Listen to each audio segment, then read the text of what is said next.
नमस्कार दोस्तों, अनुभूति चैनल में आपका एक बार फिर स्वागत है।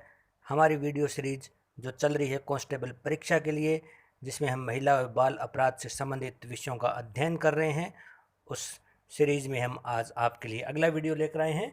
आज हम पढ़ेंगे घरेलू हिंसा या घरेलू हिंसा से महिलाओं का संरक्षण अधिनियम 2005।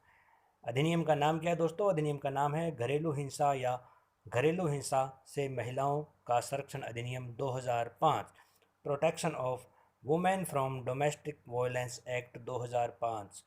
Protection of violence protection of women from domestic violence act 2005। दोस्तों, इससे पहले हमारे पूर्व में वीडियो जितने भी आए हैं उनको एक बार आप ज़रूर देख लें। हमारे चैनल को सब्सक्राइब करें, अधिक से अधिक लोगों को इसको फ़ायदा उसके विद्यार्थी इसका लाभ उठा सकें, इसलिए हमारे चैनल को सब्सक्राइब जरूर करें और अधिक से अधिक दोस्तों को शेयर अवश्य करें। तो ये एक्ट घरेलू हिंसा अधिनियम जो एक्ट है ये लागू कब हुआ था दोस्तों? लागू हुआ था 26 अक्टूबर 2006 को। कब लागू हुआ? 26 अक्टूबर 2006 को। सीधा पूछा जाने वाला क्वेश्चन है कि घरेलू हिंसा से महिलाओं का संरक्षण अधिनियम 2005 कब लागू हुआ? तो इसका आंसर आ जाएगा 26 अक्टूबर 2006 को लागू हुआ। जो इसके विभिन्न धाराएं हैं उसमें क्या क्या दिया गया है?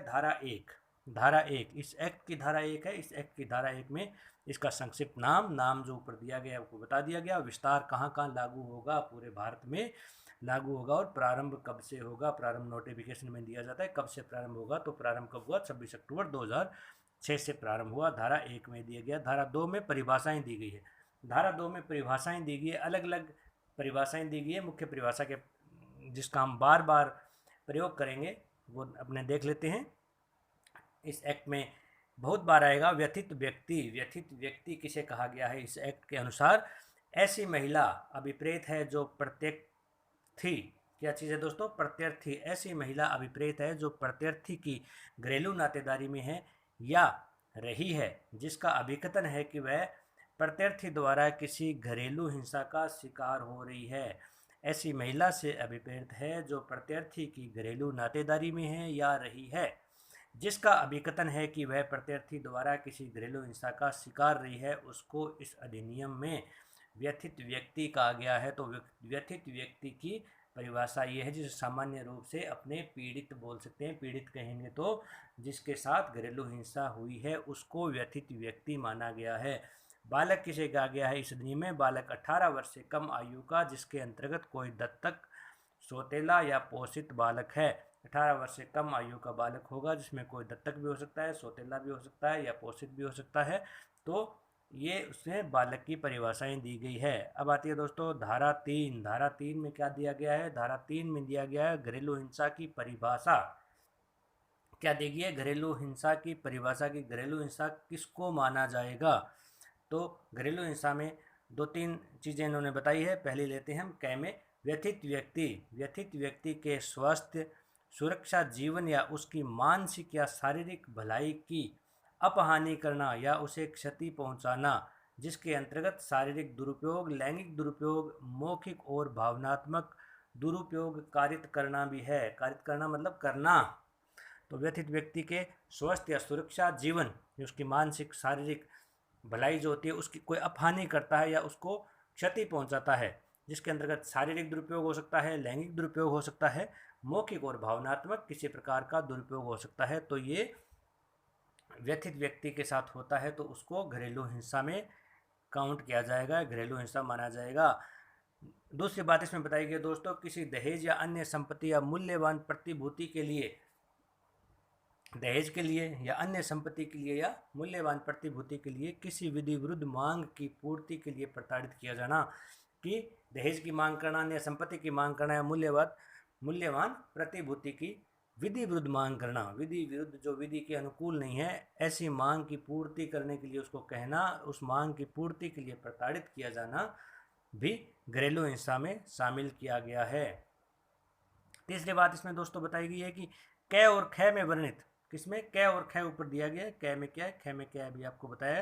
कै और ख में वर्णित आचरण द्वारा व्यक्ति जो व्यथित व्यक्ति है या उससे संबंधित किसी व्यक्ति पर धमकी का प्रभाव रखता हो। कै और ख में वर्णित आचरण द्वारा, जो कै और ख में जो वर्णित है, ऐसा आचरण किसी के प्रति किया जाता है तो वह व्यथित व्यक्ति हो गया, या उससे संबंधित किसी व्यक्ति पर धमकी का प्रभाव रखता हो, कोई अन्य व्यक्ति धमकी का प्रभाव रखता हो, तो ये भी घरेलू हिंसा में शामिल किया गया है। अब दोस्तों आती है धारा 4, संरक्षण अधिकारी को जानकारी दिया जाना और उसको जानकारी देने वाले के दायित्व का अपवर्जन। धारा 4 ये कहती है, अगर किसी व्यक्ति को ये पता लगता है, किसी व्यक्ति को पता लगता है तो वो व्यक्ति भी संरक्षण अधिकारी को घरेलू हिंसा के बारे में जानकारी दे सकता है। जानकारी दे सकता है, कोई जरूरी नहीं है व्यथित व्यक्ति है, किसी अन्य व्यक्ति को अगर पता लग जाता है कि उसकी नज़र में कहीं घरेलू हिंसा हो रही है तो वो संरक्षण अधिकारी को इसकी जानकारी दे सकता है। और आगे इसमें दिया गया कि जानकारी देने वाले के दायित्व का अपवर्जन। अपवर्जन, दायित्व का अपवर्जन मतलब अगर कोई इस प्रकार की जानकारी देता है उसका आगे कोई दायित्व नहीं रह जाता है, उसका काम सिर्फ जानकारी देना है, उसको किसी भी रूप में आगे प्रताड़ित या तंग नहीं किया जा सकता है किसी भी संस्था के द्वारा, उसने सिर्फ जानकारी दी है, इसलिए उसके दायित्व का अपवर्जन किया गया। उसका दायित्व सिर्फ उतना था जो उसने निर्वहन कर दिया, जो बता दिया कि घरेलू हिंसा हो रही है कहीं पे, तो ये संरक्षण अधिकारी को जानकारी दे सकता है। धारा 5 क्या कहती है कि पुलिस अधिकारी सेवा प्रदाताओं और मजिस्ट्रेटों के कर्तव्य। धारा 5 में बताया गया कि पुलिस अधिकारी है या जो सेवा प्रदाता है और मजिस्ट्रेट, उन सबके कर्तव्य के बारे में जानकारी किस में दी गई है? धारा 5 में दी गई है, इस एक्ट की धारा 5 में दी गई है। धारा 6 आश्रय घर के कर्तव्य। धारा 6 में आश्रय घर के कर्तव्य है, कोई व्यक्ति या उसकी ओर से संरक्षण अधिकारी, कौन? कोई व्यक्ति या उसकी ओर से संरक्षण अधिकारी या सेवा प्रदाता आश्रय गृह को आश्रय उपलब्ध कराने का अनुरोध करता है, आश्रय उपलब्ध करवाने का अनुरोध करता है तो व्यथित व्यक्ति को आश्रय उपलब्ध कराया जाएगा।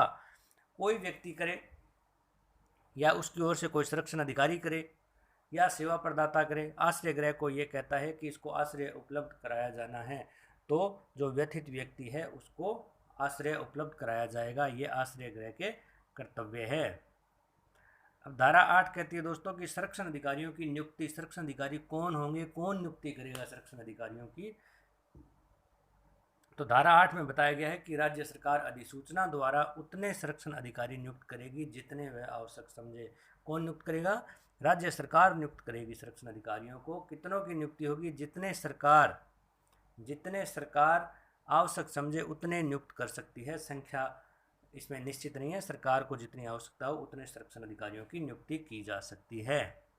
संरक्षण अधिकारियों का कार्य, घरेलू हिंसा में जो संरक्षण अधिकारियों के दायित्व बताए गए हैं उन दायित्वों को निर्वाह करना संरक्षण अधिकारियों का कार्य है। धारा 12 में मजिस्ट्रेट को आवेदन। धारा 12 में दिया गया है मजिस्ट्रेट को आवेदन। मजिस्ट्रेट को आवेदन कौन करेगा? कोई व्यथित व्यक्ति कर सकता है मजिस्ट्रेट को आवेदन, या संरक्षण अधिकारी कर सकता है, या व्यथित व्यक्ति की ओर से कोई अन्य व्यक्ति मजिस्ट्रेट को आवेदन कर सकता है। घरेलू हिंसा के बारे में मजिस्ट्रेट को आवेदन कौन करेगा? या तो व्यथित व्यक्ति खुद कर सकता है, या संरक्षण अधिकारी कर सकता है, या व्यथित व्यक्ति की ओर से कोई अन्य व्यक्ति मजिस्ट्रेट को आवेदन कर सकता है कि घरेलू हिंसा हो रही है। तो जिस दिन प्रथम सुनवाई होगी, प्रथम सुनवाई के 60 दिन के अंदर निपटान करने का प्रयास करेगा मजिस्ट्रेट। इस मामले को प्रथम सुनवाई के 60 दिन के भीतर निपटान करने का प्रयास करेगा। तो मजिस्ट्रेट को आवेदन के बाद मजिस्ट्रेट दोनों पक्षों को एक बार सुनेगा, सुनने के बाद प्रथम सुनवाई मानी जाएगी। वो प्रथम सुनवाई के बाद उसको 60 दिन में निपटान करने का प्रयास करेगा।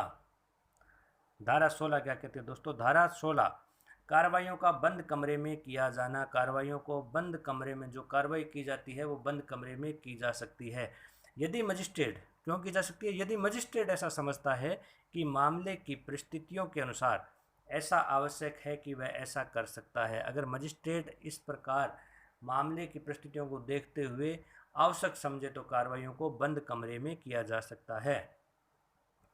धारा 18 संरक्षण आदेश। धारा 18 में संरक्षण आदेश है। मजिस्ट्रेट व्यथित व्यक्ति और प्रत्यर्थी कौन होगा? जिस पे व्यथित व्यक्ति ने आरोप लगाया है कि ये घरेलू हिंसा कर रहा है तो उसको प्रत्यर्थी कहा गया है। तो मजिस्ट्रेट व्यथित व्यक्ति और प्रत्यर्थी को सुनवाई का एक अवसर देने के पश्चात क्या करेगा दोस्तों? सुनवाई का एक अवसर देगा। सुनवाई का एक अवसर देने के पश्चात व्यथित व्यक्ति के पक्ष में संरक्षण आदेश जारी कर सकेगा। व्यथित व्यक्ति के पक्ष में संरक्षण आदेश जारी कर सकेगा। तो संरक्षण आदेश जारी कर देगा किसके साथ? इसको इस प्रकार से रखा जाएगा, इसका इस प्रकार से ध्यान रखा जाएगा, सुरक्षा से संबंधित है, भवन से संबंधित है, रहने से संबंधित है, तो वो एक मजिस्ट्रेट विस्तृत संरक्षण आदेश जारी करेगा। जारी संरक्षण आदेश किसको करेगा? व्यथित व्यक्ति के पक्ष में करेगा। और किसको निर्देशित करते हुए? प्रत्यर्थी को निर्देशित करते हुए संरक्षण आदेश जारी किया जाएगा। तो धारा 18 संरक्षण आदेश है। तो डायरेक्ट धाराओं के बारे में पूछा जा सकता है दोस्तों। मुख्य मुख्य धाराएं हैं जिसके बारे में अपने पढ़ रहे हैं। अगर सीधे क्वेश्चन पूछ ले कि संरक्षण आदेश किस एक्ट में किस धारा में है, तो एक्ट आप पढ़ ही रहे हैं, उस एक्ट की धारा कौन सी है? धारा 18 है। संरक्षण आदेश की परिभाषा अगर पूछ ले तो संरक्षण आदेश में बता दिया गया है कि संरक्षण आदेश है किसके पक्ष में जारी करेगा? व्यथित व्यक्ति के पक्ष में जारी करेगा। और किसको जारी करेगा? किस के लिए, किसको निर्देशित होगा? तो वो प्रत्यर्थी को निर्देशित होगा। प्रत्यर्थी अगर संरक्षण आदेश का उल्लंघन करता है तो उसके बारे में धारा 31 है। अगर संरक्षण आदेश दे दिया गया और संरक्षण आदेश के जो आदेश दिए गए संरक्षण आदेश में अगर उनका पालन नहीं करता है, धारा 31 कहती है कि प्रत्यर्थी द्वारा संरक्षण आदेश के भंग करने के लिए शास्ति दंड, भंग करने के लिए अगर प्रत्यर्थी द्वारा संरक्षण आदेश के भंग कर दिया जाता है तो उसके लिए क्या शास्ति है? उसके लिए 1 वर्ष का कारावास या 20,000 रुपये जुर्माना। क्या दोस्तों? 1 वर्ष का कारावास या 20,000 रुपये जुर्माना या दोनों हो सकते हैं। तो इस प्रकार दोस्तों ये एक्ट था। इस एक्ट के मुख्य मुख्य जो धाराएं हैं उसके बारे में हमने डिस्कस कर लिया है। आगे भी हमारी वीडियो आपको लगातार मिलते रहें, इससे आपको लाभ हो, आप परीक्षा में अच्छे अंक प्राप्त करें। इसके लिए हमारे चैनल को सब्सक्राइब जरूर करें, आपको ही लाभ हो, इसके अलावा अन्य आपके दोस्तों को भी इसका लाभ हो, इसलिए इसको अधिक से अधिक शेयर करें। लगातार पढ़ते रहें। जय हिंद, जय भारत दोस्तों।